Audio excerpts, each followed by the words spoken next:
ونشهد أن لا إله إلا الله ولي الصابرين وحسيب المتقين، ونشهد أن محمدًا عبد الله ورسوله إمام المتقين وقائد الغر المحجلين وشفيعنا وشفيع الخلق أجمعين يوم الدين.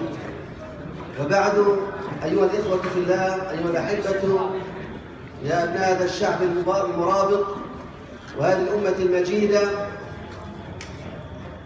أيها المرابطون في هذا الوطن الغالي العزيز في أكناف بيت المقدس، السلام عليكم جميعا ورحمة الله تعالى وبركاته. قدر الله تبارك وتعالى لنا هذه الشريحة من هذا الشعب الكريم أن نعيش هذه الظروف الدقيقة التي فيها نعرب عن ارتباطنا بأمتنا وبشعبنا دون أن ننسلخ عن قضايانا المصيرية، وإن كان في المقابل هذا الارتباط يكلفنا غاليا، وهذا الارتباط يعرضنا لبعض الملاحقات وبعض المخاطرات وبعض المضايقات، لكننا ارتضينا أن نسير في هذا الطريق غير المفروش بالورود ولا المحفوف بالبساتين، وإنما هذا الطريق الشائك الذي يرضي ربنا أولا ثم يرضي ضمائر المؤمنين والصادقين والصالحين في هذا الوطن. اخترنا هذا الطريق الذي فيه مجابهة الاحتلال بسياساته القمعية وبسياساته التحريضية وسياساته التفريقية، ولا بد أنه الجميع يعلم أن هنالك طرقا أيسر نضمن فيها بعض مكاسب الدنيا، ولكننا نزيغ عن طريق الحق. تركنا كل هذه السبل واتبعنا السبيل الأوحد ألا وهو صراط الله المستقيم. أخذنا على عاتقنا جميعا أن نجتهد أن نكون حيثما يحب الله لنا أن نكون، أن نجتهد أن نكون حيثما يرضى لنا الله عز وجل، وترضى ضمائرنا ونرضي ربنا ثم أمتنا. هذا الطريق المبارك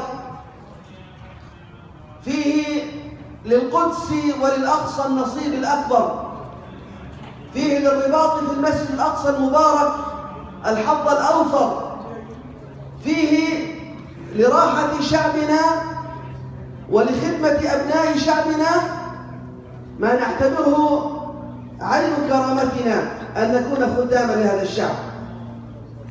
من خلال الحركة الإسلامية ومن خلال لجنة المتابعة التي تضم كل شرائح مجتمعنا السياسية، من خلال هذه الخيمة السياسية التي تظللنا جميعا، من خلال وحدة صفنا واجتماع كلمتنا، ولو تمايزت أدوارنا في بعض الأحايين لكنها في الغالب الأعم مجتمعة على الثوابت القوية الفلسطينية الرصينة، مجتمعة على حب المسجد الأقصى المبارك، مجتمعة على كرامة شعبنا الفلسطيني ومحاولة رفع الضيم عنه ما استطعنا إلى ذلك سبيلا، مجتمعة على انتمائنا لهذه الأمة العريقة ولهذا الشعب الأصيل، مجتمعة على أن قضايانا مهما بعدت شمالا أو جنوبا تظل كلها جزء من كياننا وجزء من نبض قلوبنا وجزء من سريان دمائنا. اجتمعنا على هذا الخير، واجتمعنا كذلك على أن نكون في الملمات وفي الأزمات يدا واحدة جسدا واحدا، إذا اشتكى منه عضو تداعت له سائر الأعضاء بالسهر والحمى.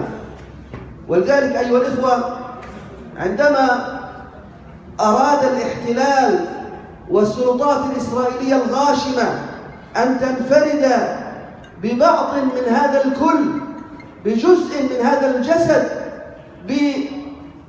بنية من هذا البنيان المرصوص تداعت كل الأعضاء بالسهر والحمى، ووقف الجميع بفضل الله سبحانه وتعالى وقفة وحدوية جادة.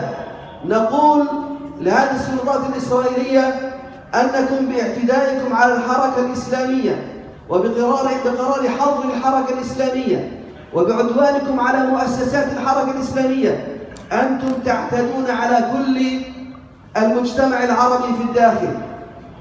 أنتم بذلك تعتدون على كل الفلسطينيين في الداخل، وكأنكم تمنعون أو تحضرون هذا الصوت الذي ينادي بالحق في العيش الكريم والشريف لنا كمواطنين على أرضنا وفي وطننا وفي بلادنا.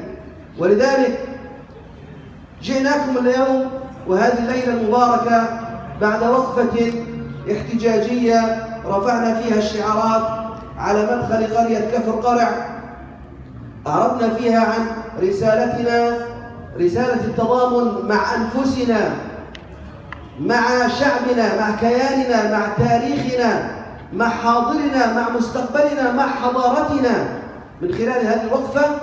ثم جاء هذا الوفد المتواضع لكي يقول نحن جسد واحد، لن يفرقنا هذا العدو من خلال شعاراته ومسمياته، بل نحن الذين ينبغي أن نتصدر الدفاع في الإعلام العربي والعبري لكي نقول هذه الكلمة، ولا نترك إخواننا في هذا الميدان وفي هذا الكرب، ولا نقف لو للحظة واحدة وقفة المتفرج. نحن فعلا كأسرة واحدة وكبيت واحد يظله سقف واحد، إذا انكسر من هذا البيت أي حائط أو أي شباك أو أي باب فيدخل منه البرد الشديد في موسم الشتاء الشديد، نقف جميعا لكي نحمي كل صغير وكل كبير في هذا المنزل وفي هذا البيت، لنقول رسالتنا مستمرة، رسالة الإسلام مستمرة. خاب من أراد أن يفرق بين شمل مجتمعنا العربي، بين شماله وجنوبه، بين شرقه وغربه، بين مسلمه ومسيحيه، بين وطنيه وقوميه وإسلاميه. كلنا يد واحدة في وجه السلطان الجائر، في وجه الظلم والطغيان والبغي. كلنا يد واحدة حتى تنتصر قضيتنا العادلة بإذن الله تعالى، بل كل قضايانا العادلة، وعلى رأسها قضية المسجد الأقصى المبارك والقدس الشريف.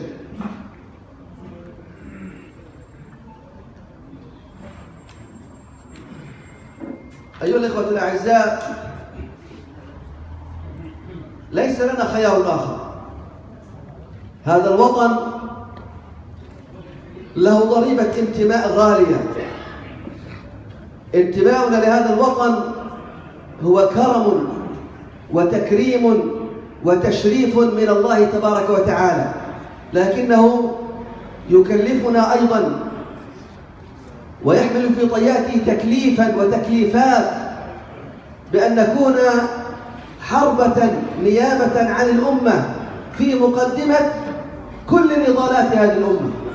كل قضايا الأمة تأتي في الترتيب بعد قضية القدس والأقصى. قضية القدس والأقصى هي محور الصراع بين الاحتلال وبين الأمة العربية والإسلامية، بل بين الشرق والغرب، بل هي قضية الشرق الأوسط الأولى ولبها هو قضية القدس والأقصى.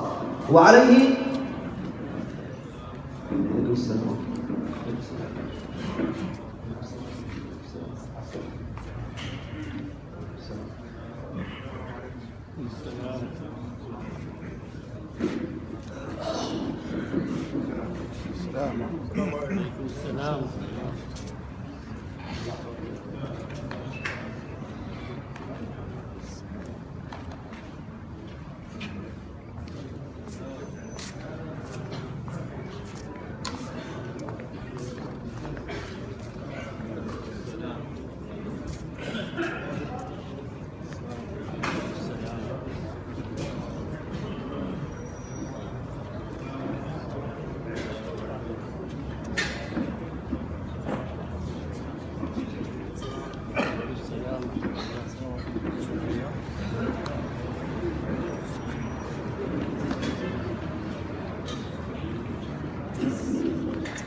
وعليه أيها الإخوة الكرام، فإننا من هذا الاجتماع المبارك نحمل رئيس الحكومة الإسرائيلية، بل رئيس حكومة الاحتلال بنيامين نتنياهو وحكومته اليمينية المتطرفة، نحملهم مسؤولية كل ما يدور في باحات القدس والمسجد الأقصى المبارك وفي فلسطين عامة من هدر للدماء وسفك للدماء ومواجهات كل سببها غض البصر وغض الطرف عن اقتحامات المستوطنين لباحات المسجد الأقصى المبارك. الكل قد أشار بأن هذا خط أحمر وخطر داهم، وأنه لن يمر بسهولة، ولن يتحمل شعبنا استمرارية هذا العدوان وهذه الاقتحامات. فلما وقع الفأس في الرأس بدأوا يبحثون عن ضحايا لسياساتهم وعن متهمين محتملين لكل أخطائهم. فجاء في خلال ذلك التسلسل الاتهام الموجه للحركة الإسلامية وللسلطة الفلسطينية ولحماس ولكل الفلسطينيين، إلا متهم واحد رئيسي لم يتهم، ألا وهو الاحتلال بنفسه الذي نحمله كامل المسؤولية. الأمر الآخر أيها الإخوة الأعزاء، فإن حظر الحركة الإسلامية أو قرار حظر الحركة الإسلامية هو شرخ كبير في صورة الديمقراطية المزعومة لإسرائيل، والتي تعتبر نفسها واحة الديمقراطية في الشرق الأوسط. هذه الواحة التي لم تستوعب الرأي المختلف والصوت الذي ينطق بالحق، وليس لهم بفضل الله عز وجل أي دليل على استخدام عنف أو دعوة إلى العنف. ولذلك فإن هذا الدليل الذي لم يثبت ولن يثبت أمام أي محكمة عادلة استدعاهم إلى أن يتخذوا قرارا سياسيا واضحا بأنه ظالم وجائر وغير منصف. ولذلك أيها الإخوة، قضيتكم وقضيتنا عادلة، وقضيتنا وقضيتكم منتصرة، وقضيتنا وقضيتكم مقدسة، وبقاؤنا ورباطنا وثباتنا في هذا الوطن هو خيارنا الأوحد. سنبقى بإذن الله تعالى بحبل الله معتصمين، بدعوتنا متمسكين، على مبادئنا ثابتين، وفي خدمة المسجد الأقصى المبارك والقدس الشريف بإذن الله عز وجل. جميعا نتشرف ونتكرم ونعتز بهذا الواجب المفروض علينا جميعا. وفقنا الله وإياكم لكل خير، ومعا بإذن الله تبارك وتعالى للتصدي لهذا القرار الظالم حتى إسقاطه في مهده إن شاء الله. والله غالب على أمره ولكن أكثر الناس لا يعلمون. جزاكم الله خيرا جميعا، والسلام عليكم ورحمة الله وبركاته.